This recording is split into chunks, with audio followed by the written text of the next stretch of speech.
Julie, Israel says in a series of raids, it targeted the drone's mobile launcher as well as defensive systems in Syria operated by both the Syrian government as well as Iran. Now, the Israeli military says its aircraft were met with massive anti-aircraft fire.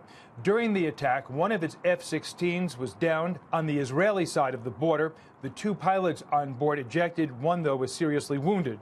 This appears to be the first time an Israeli aircraft was shot down since the Second Lebanon War, which was more than 3 decades ago. Residents in Damascus cheered the news. Syrian officials claimed more than one Israeli plane was hit. Israel says the assault was in retaliation for an Iranian drone that infiltrated Israeli airspace. Israel released video of what it says is the drone being blown out of the sky by an Apache helicopter. Iran would not confirm the Israeli claim, the Iran Foreign Ministry calling it ridiculous. Israeli Prime Minister Benjamin Netanyahu says there's no doubt who was responsible for that drone infiltration. This morning, Iran brazenly violated Israel's sovereignty. They dispatched an Iranian drone from Syrian territory into Israel, and this demonstrates that our warnings were 100% correct.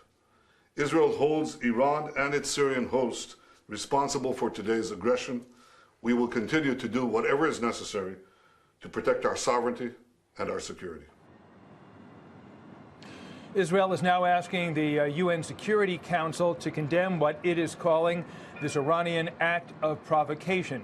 Meanwhile, now, Russia, which has troops in Syria supporting the regime of Bashar al-Assad, has issued a statement through its foreign ministry saying that, quote, we urge all parties to exercise restraint and to avoid actions that could lead to an even greater complication of the situation.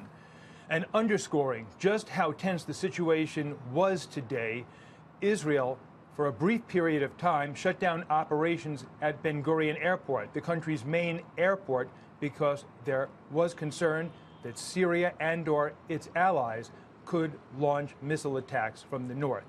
Operations at the airport have now resumed, but the situation here continues to remain tense. Julie? All right, David, thank you very much.